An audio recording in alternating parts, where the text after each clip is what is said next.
그런데 그름을 받는 때는 매우 나빠 보이는 상황입니다. 이스라엘의 부패도 그렇지만 오늘 본문 1절은 더 큰 위기를 보여주고 있습니다. 1절 서두에 보면 우시야 왕이 죽던 해에 이사야가 부름을 받습니다.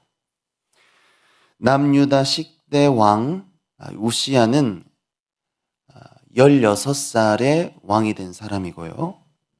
그 다음에 52년간을 남유다에서 통치했습니다.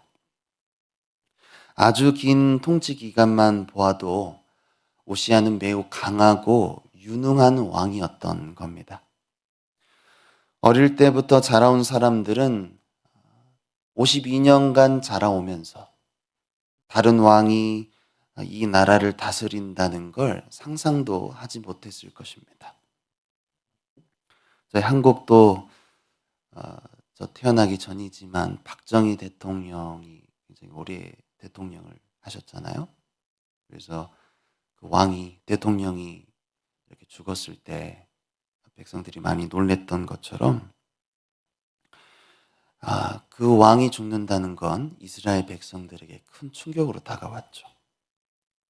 심지어 정상적인 죽음이 아니고 성전에서 제사장 역할을 하다가 하나님의 심판을 받아서 나병에 걸렸고 비참하게 생애를 마감하게 된 것입니다.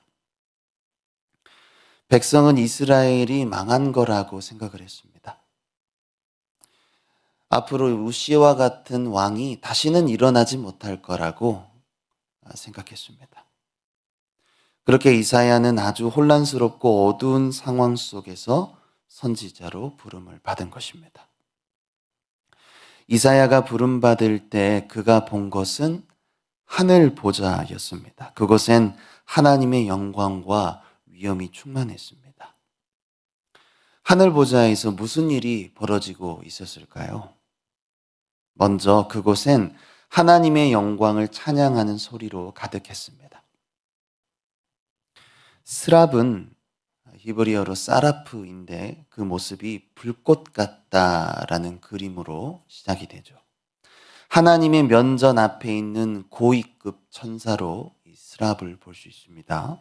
완전한 피조물이고 초자연적인 존재이지만 그들도 거룩하신 하나님 앞에서는 날개로 얼굴을 가리고 하나님을 쳐다볼 수가 없습니다.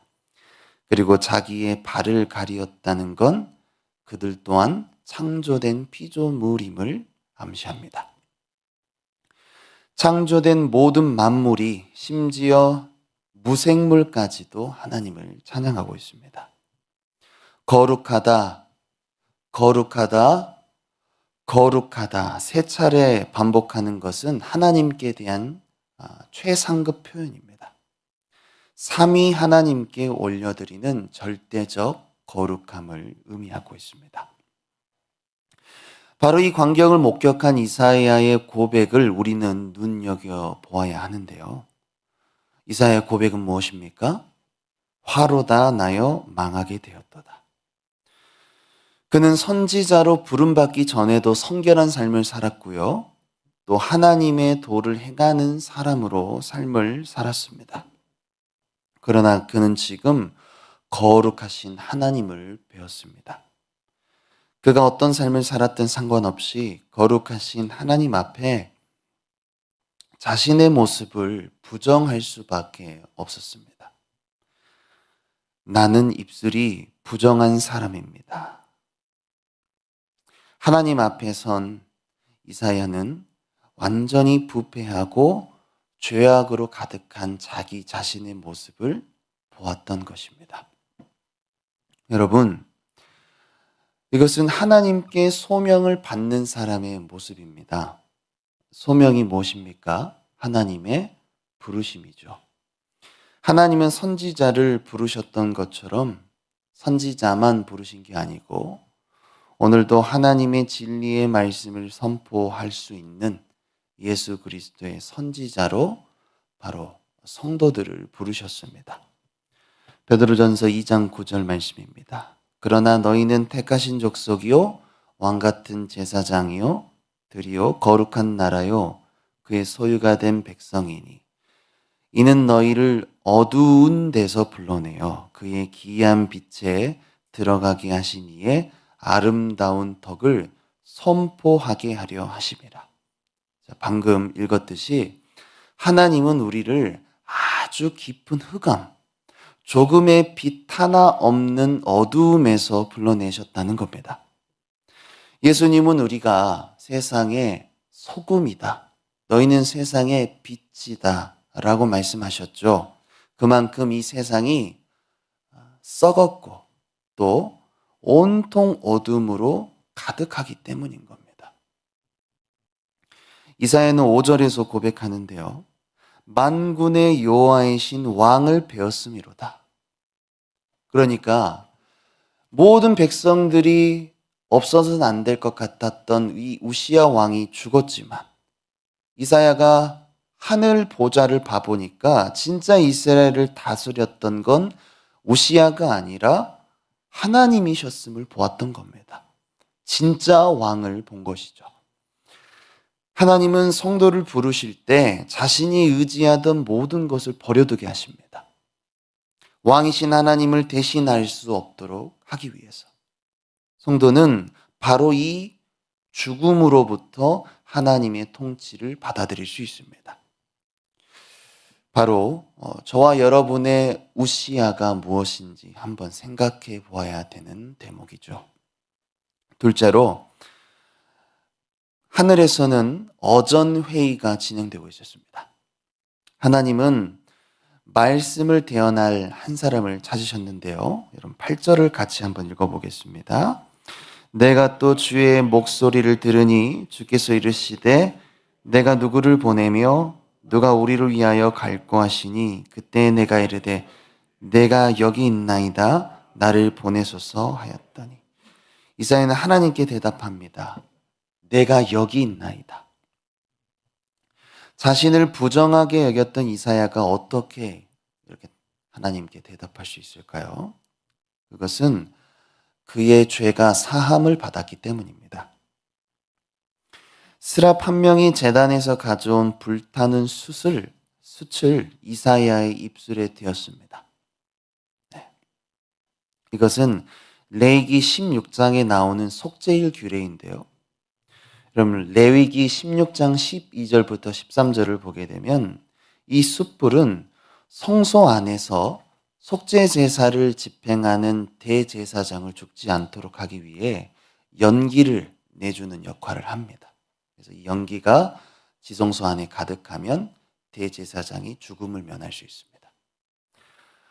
여러분, 하나님은 우리에게 사명을 주시기에 앞서 먼저 죄사함의 은혜를 베풀어 주십니다.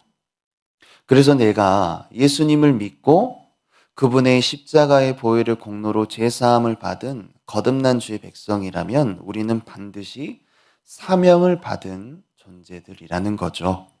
사명이 무엇입니까? 보내심입니다.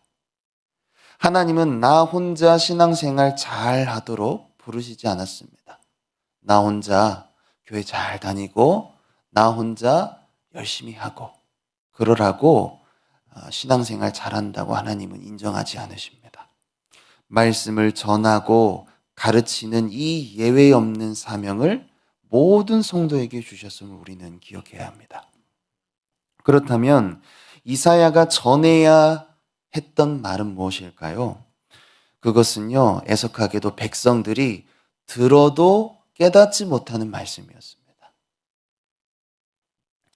그들에게 임할 하나님의 심판을 말해야 했는데 심판의 말씀을 들을수록 백성들은 더욱 완고해질 뿐이었습니다.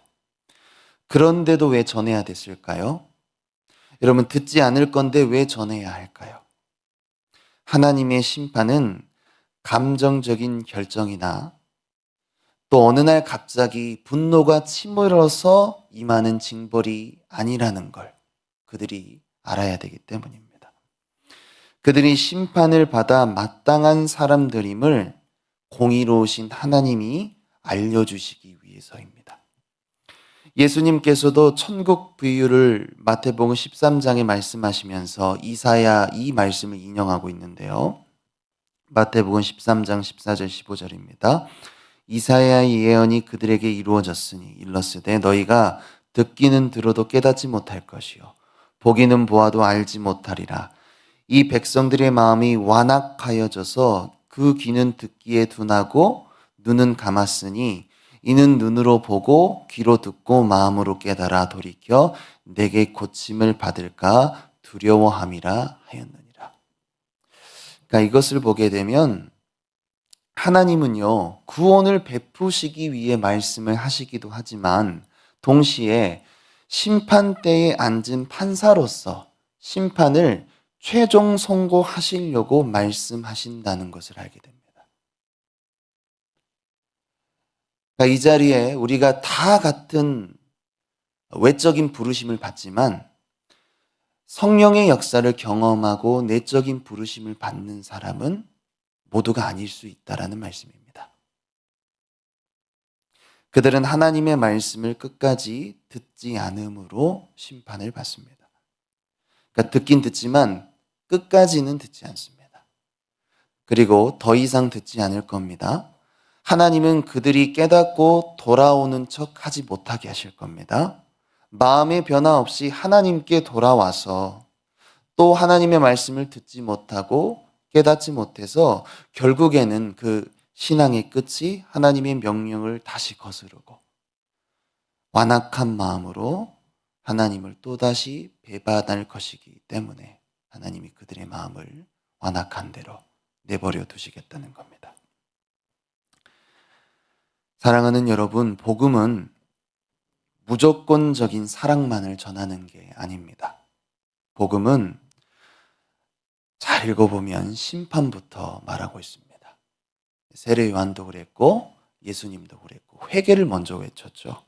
심판이 있어야 회개가 있고 심판의 엄중한 진노를 알고 정말 우리의 마음이 그것을 인정할 수 있어야 하나님의 사랑을 정말 가치 있게 여길 수 있는 것입니다. 그러므로 하나님께서 오늘 이 어두운 시대 가운데 죄로 심판받아 멸망할 세상을 향해 말씀을 전하도록 하신 일이 얼마나 엄중한 일이고 또 교회가 감당해야 할 성도에게 맡겨주신 이 사명을 깊이 생각해 보시길 바랍니다. 그럼에도 불구하고 하나님이 나를 부르신 소명과 이 땅 가운데 나를 보내신 사명 때문에 그 말씀을 전해야 한다는 걸 우리 마음에 새길 수 있기를 바랍니다. 하나님이 찾으실 때, 하나님이 부르실 때 주님, 부족하지만 제가 여기 있습니다. 나를 사용하소서, 나를 보내소서. 이 고백이 교회 안에서가 아니라 학교에서, 직장에서, 사회에서, 일터에서 내가 살아가는 그 삶의 자리에서 고백할 수 있기를 예수님의 이름으로 소망합니다. 하나님 감사합니다. 오늘 이사야의 소명을 통해 하나님께서 나를 성도로 부르신 막중한 말씀의 이 임무를 다시 한번 되새김질합니다. 하나님이 말씀을 전할 한 사람을 찾으셨듯이 오늘 이 새벽의 말씀 앞에 나를 부르시는 줄 믿습니다. 지체하지 않게 하시고 하나님이 부르실 때 주여 내가 여기 있나이다. 나를 보내소서 고백할 수 있는 믿음의 사람들 다 되게 하여 주옵소서. 감사드리며 예수님 이름으로 간절히 기도합니다. 하늘에 계신 우리 아버지여 이름이 거룩히 여김을 받으시오며 나라가 임하시오며 뜻이 하늘에서 이루어진 것 같이 땅에서도 이루어지이다. 오늘 우리에게 일용할 양식을 주시옵고 우리가 우리에게 죄 지은 자를 사하여 준 것 같이 우리 죄를 사하여 주시옵고 우리를 시험에 들게 하지 마시옵고 다만 악에서 구하시옵소서. 나라와 권세와 영광이 아버지께 영원히 있사옵나이다. 아멘.